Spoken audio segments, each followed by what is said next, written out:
how to price listings in a slower market. And we really haven't had to do that since about 2008. So it's been a while. And pricing strategies have to change tremendously right now. And you'll hear people that don't understand this. It's the guy that says, man, that agent listed it way too low. I could have gotten a lot more money for it. You've got someone who doesn't understand the market when they say that. Okay, because it's been very easy to list houses when you have an average of 6% price appreciation from 2009 all the way into the mid 2000s. It's very easy to price houses in those markets. It's just go up a little higher than the last listing and it just keeps appraising up. They appraise about 10% price increases, things like that, 5% price increases. And that's how it worked. But guys, when markets slow down, markets start to feel bipolar. You don't understand why certain houses are selling and certain ones aren't. And here's the deal. I'm an investor. I own lots of properties and I list and trade. I'm always wheeling and dealing with some properties. And I can tell you right now, I've seen it out there lately. This is when really strong agents show up, and listing agents that don't have experience on pricing really show up in a bad light. You need to price homes conservatively in this market, because you can see an agent when they miss. All of a sudden, the tide goes out and your pants down. Why didn't it sell? You missed on the price. If you are letting your clients pick the price, if that's part of your listing presentation, where do you think we should price it?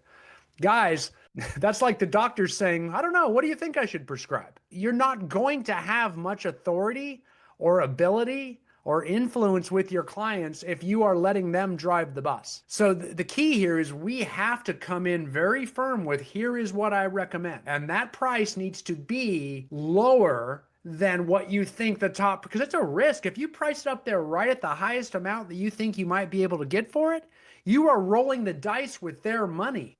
Because if that thing sits on the market for more than 30 days, now you've lost all your exposure. No one's looking at it anymore. The only way to do that is a price drop, and not an itsy bitsy one like where you should have priced it to begin with. That doesn't turn any heads.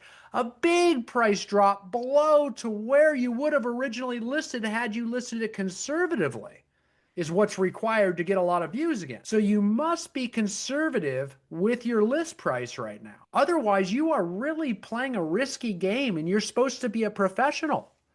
If you go to an accountant, a doctor, or a lawyer, they're setting realistic expectations. You don't get, oh, no problem, I'll get it from this. That's what a salesman does.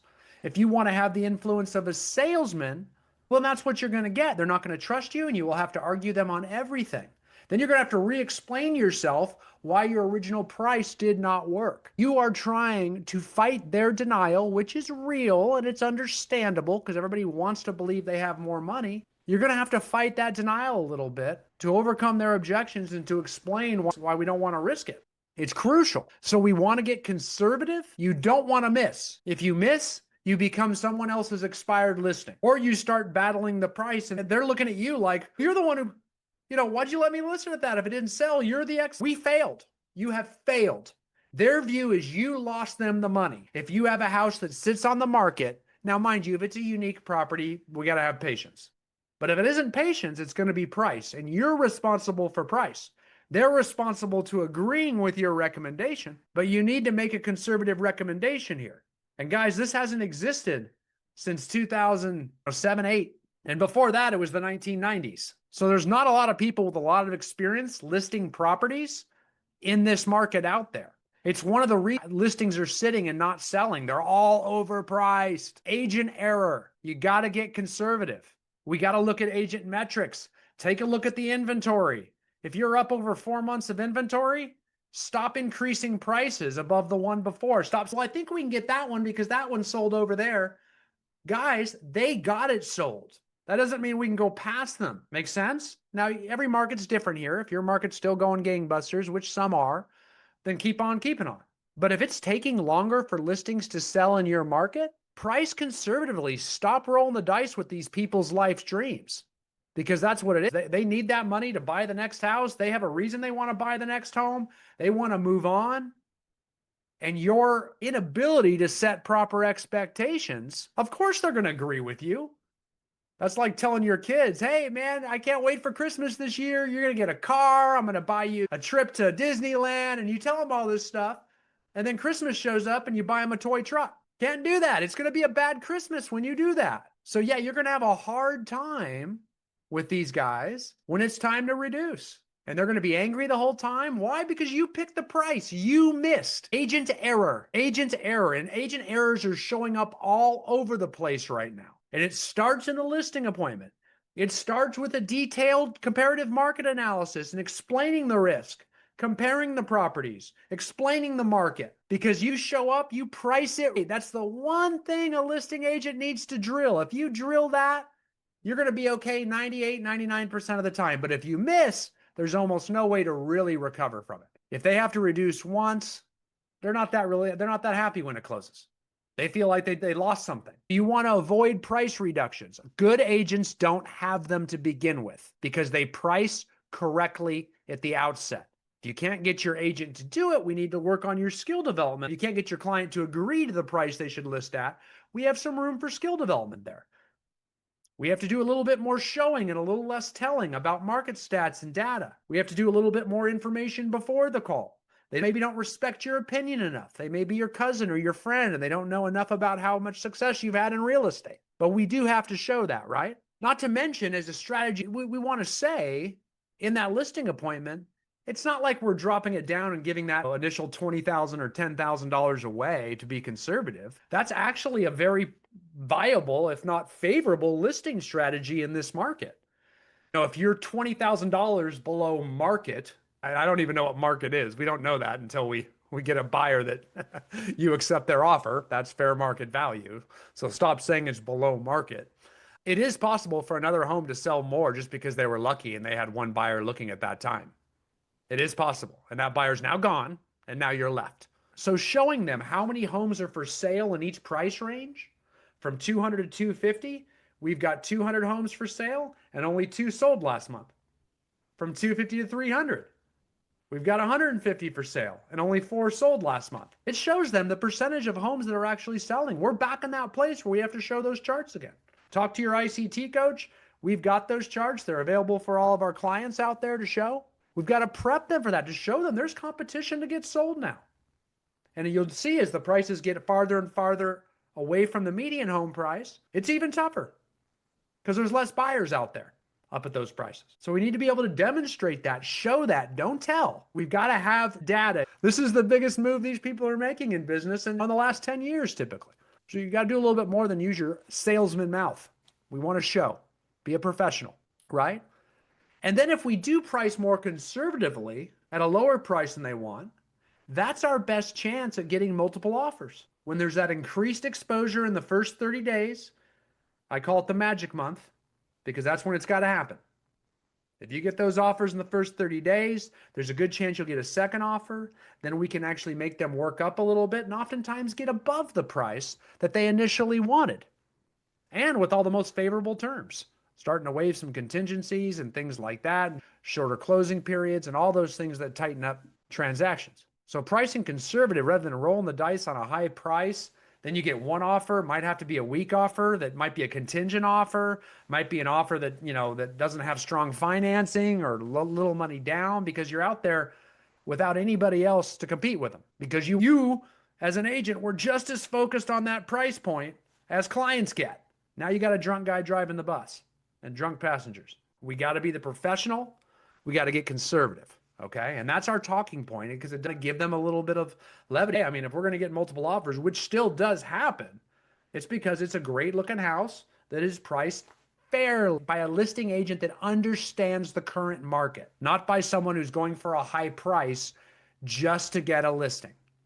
But I see it all the time. Listing agents out there, man, I can't believe they went with that other agent. They listed it way too low. That's the song the loser sings, especially in this market. Be conservative. Be conservative right now. They want to move on. If they aren't getting as much as they want on the list side, they're picking it up on the buy side in a soft market. It comes out in the wash. We know that. Is it a great time to sell? I don't know. Are you buying too? It's a great time to buy. It comes out one way or the other. We got to explain that. Don't worry that you're not getting as much from the sales side as you thought you could get it X many years ago.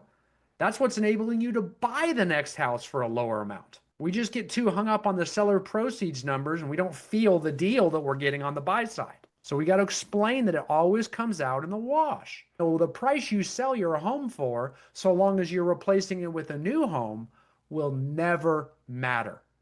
You got that? So there's no good market to buy or sell if you're just replacing it with another primary residence. Does that make sense? That's very crucial. And in order to do that, you're going to have to tap into their motivation ahead of time. And this is probably a big one where a lot of agents mess up too. And you have to actually get them motivated now, because if they're going to go for a price that's, let's say, $30,000 and they want, we're going to have to get them motivated to move. Can you imagine? I want to get to a better school district. I want to live closer to my grandparents. It'll be amazing. We're near the lake. Everything's going to change. But for $30,000 off the list side, I'm not going to move it. I'm not going to move anymore. I'm just going to wait. That house they want to buy over by grandma's, if they wait till the values of their current home goes up, the house by grandma's is going up too. It comes out in the wash. They got to remember that to give themselves permission to allow a lower price. Otherwise, they feel like they're just being frivolous and emotional and not being good managers or stewards of their own finances, which is incorrect. It doesn't matter when you buy and sell as long as you're replacing your personal residence, because it comes out in the wash. So they need to remember that. They need to know that. If you go back and look at every home you've bought and sold over your career in your personal residence, you're like, oh yeah, you're right. If you were to chart that out, it just never mattered when you sold. So waiting until I can get more out of my house, wow, that is not something you do when you're moving your personal residence. You move when you want to. You'll pick it up on one end or the other. That makes sense. Brad, did you have something that you wanted to mention? Yeah, I just wanted to add a couple things, conversations I've had with some of my coaching clients. Number one, from a coaching standpoint, you need to be looking at your client's inventory pipeline, their active listings. I had a coaching call this morning. He goes, man, I'm listing property left and right. I was like, yeah, you got 22 of them. That's not a flex. That's a problem, right? Because number one, it's telling me as your coach that you don't know how to price property at the beginning. And number two, you have properties sitting there way over than they should be.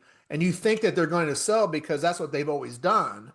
And now we got to manage inventory a little bit more. So there's not a coaching call that I have that getting a price reduction on such address isn't an action item. Correct. And now I'm creating a pending for my client every single coaching call. That's a good thing, right? I'm creating income for my client. And now we got a lot of other things to work on, and it opens up a whole new door. So if you haven't looked at your client's inventory pipelines for a while, it might be time to do that. Yeah, no, that should be a regular. That should be a regular team meeting, or at least an operations meeting, weekly agenda to look at how many listings we got, how many buyers we have looking. We need that buyer inventory pipeline out big time right now, because you should be carrying a lot of buyers that are waiting. And then listing inventory, we really got to be working those big ways. It's a team meeting agenda item every single week, because you got 30 days. And after that, no one's looking at that listing anymore. No one's going to see it unless an agent is looking and goes on and goes into the MLS and is looking for all the listings available because they got a new client.